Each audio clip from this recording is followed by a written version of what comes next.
sini akan menjelaskan tentang ciri-ciri makhluk hidup dan juga lingkungannya. Sebelumnya, perkenalkan nama saya Tanya. Saya Anjani, saya Dewi, saya Kori, saya Cila, saya Zal. Bye. Ciri-ciri makhluk hidup meliputi dengan memerlukan makanan atau nutrisi, bergerak, peka terhadap rangsangan, tumbuh dan berkembang biak, reproduksi, mengeluarkan zat sisa, serta beradaptasi. Manusia bernapas dengan paru-paru, hewan bernapas dengan paru-paru, kulit, insang, sesuai jenis hewan. Semua makhluk hidup bergerak untuk mendapatkan makanan dan mendapatkan tempat hidup yang aman. Hidup memerlukan nutrisi untuk memperoleh energi atau tenaga. Makhluk hidup bertumbuh ditandai dengan bertambahnya ukuran tubuh. Produksi adalah kemampuan menghasilkan individu baru untuk melestarikan kehidupan spesiesnya. Kemampuan makhluk hidup menerima dan memberi reaksi terhadap rangsangan. Meskipun rak memiliki alat-alat indera seperti hewan dan manusia, tumbuhan peka terhadap rangsangan seperti cahaya, gaya, tarik bumi, zat kimia, atau sentuhan. Semua makhluk hidup mengeluarkan zat sisa sebagai hasil proses metabolisme yang berlangsung.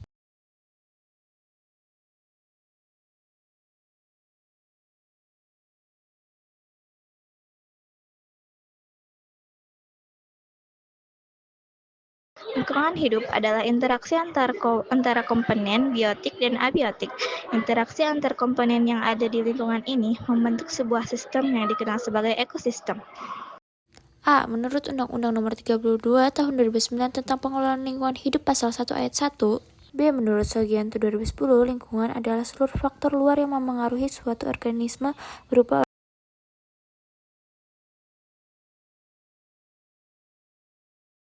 Komponen lingkungan hidup dikelompokkan menjadi dua bagian, yaitu sebagai berikut.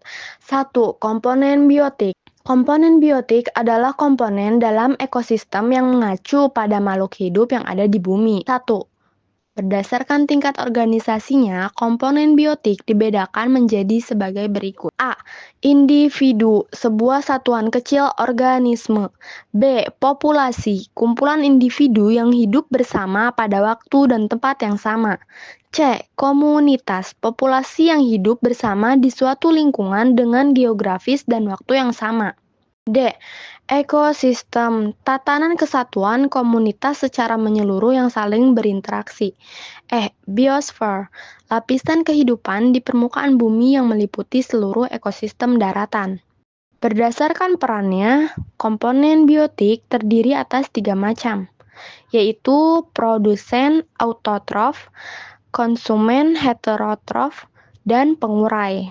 A. Autotrof dapat menghasilkan makanan sendiri karena memiliki klorofil sehingga dapat melakukan fotosintesis. Sementara itu, heterotrof mendapatkan makanan dari organisme lain yang meliputi konsumen dan pengurai. Pada umumnya, heterotrof merupakan hewan, kecuali jamur yang bukan memakan makanan, melainkan menguraikan makanannya.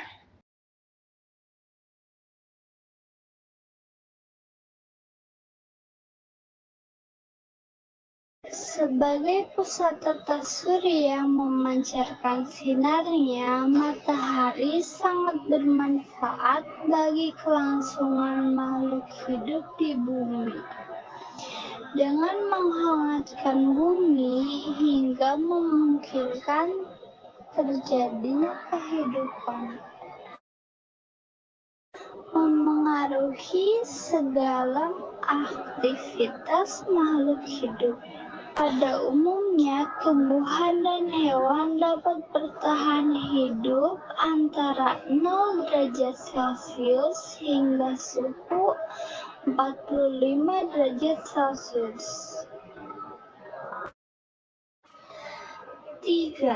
Air merupakan unsur yang sangat penting dalam kehidupan. Meskipun bukan satu-satunya unsur yang diperlukan dalam kelangsungan hidup, air berfungsi untuk memenuhi kebutuhan hidrasi tubuh manusia dan hewan. Udara merupakan sejumlah gas yang membentuk atmosfer yang menyelimuti bumi.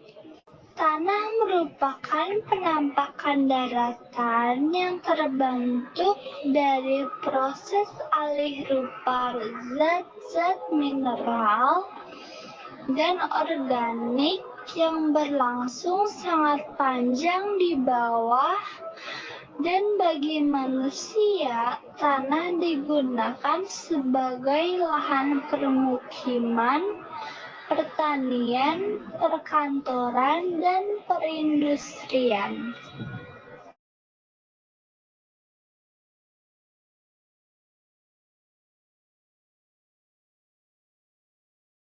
Satu, interaksi antar komponen biotik meliputi kompetisi, predasi, dan simbiosis. Sebuah habitat yang dihuni oleh berbagai makhluk hidup dalam lingkungan geografis yang sama. Umumnya terjadi interaksi antara satu organisme dan organisme lainnya. A. Kompetisi merupakan interaksi tingkat individu pada saat terjadi persaingan makanan, tempat hidup, dan pasangan hidup antara mereka. Contohnya, sapi dengan kambing dalam usaha merebutkan makanan di tempat yang sama. B. Predasi merupakan interaksi antara pemangsa dan mangsa. Pada umumnya, pemangsa adalah karnivora, sedangkan mangsa adalah herbivora. Tubuh mangsa lebih kecil dibanding pemangsa. Di dalam ekosistem, pemangsa memiliki peranan membatasi jumlah mangsanya sehingga keseimbangan dapat terjadi. Simbiosis adalah hubungan antara dua makhluk hidup yang berbeda jenis dan hidup bersama di suatu daerah. Ada beberapa. 1. Simbiosis mutualisme, yaitu bentuk interaksi antara dua organisme yang saling menguntungkan.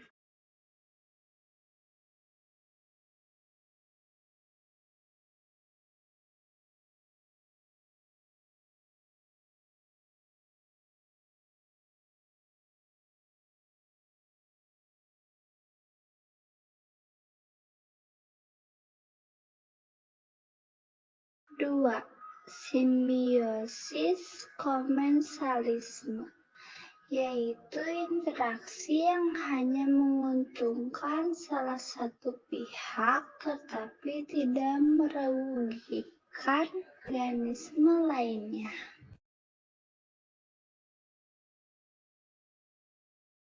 3.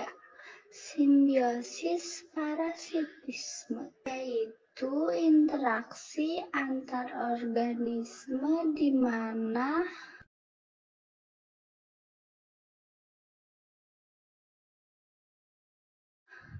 salah satu organisme diuntungkan sedangkan organisme lainnya dirugikan.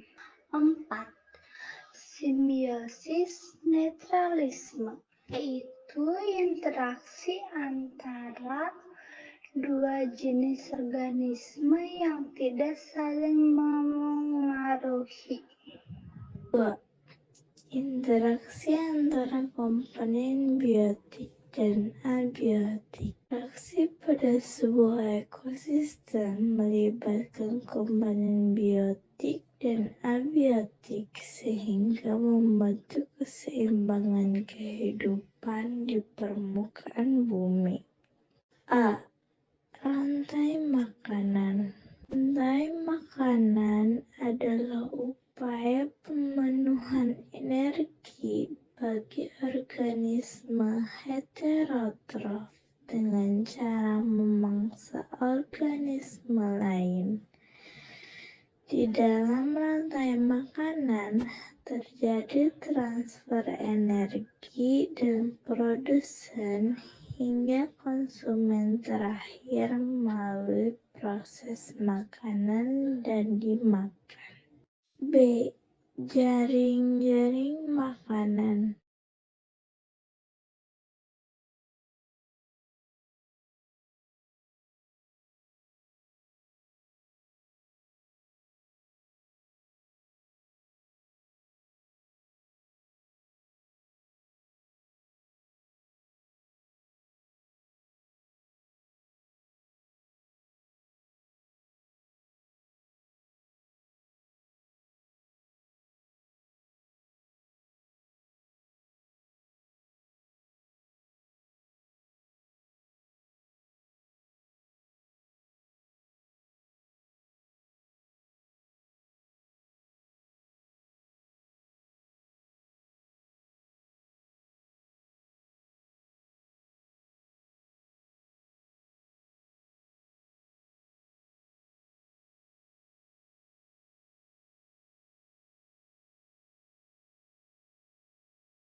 Dua, pencemaran udara.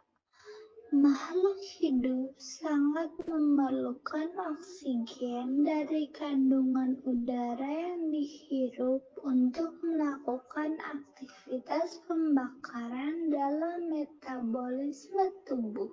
5. Udara yang bersih memiliki kandungan oksigen sebesar 20%. Beberapa polutan yang menyebabkan udara mengalami pencemaran diantaranya sebagai berikut. Molekul oksida karbon dapat berupa karbon monoksida, CO, atau karbon dioksida, CO2.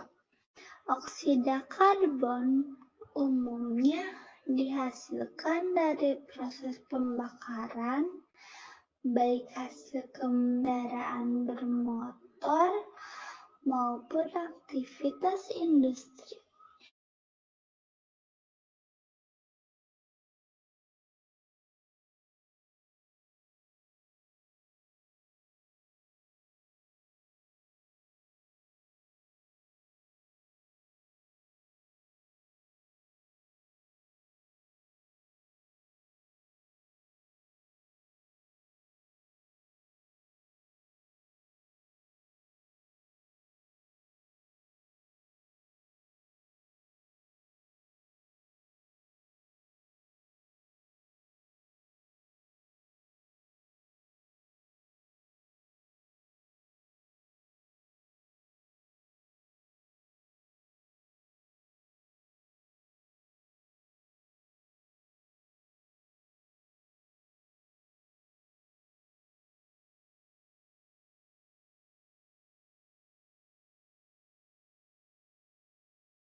Tiga, pencemaran tanah. Masuknya polutan ke tanah menyebabkan terjadinya penurunan kualitas tanah.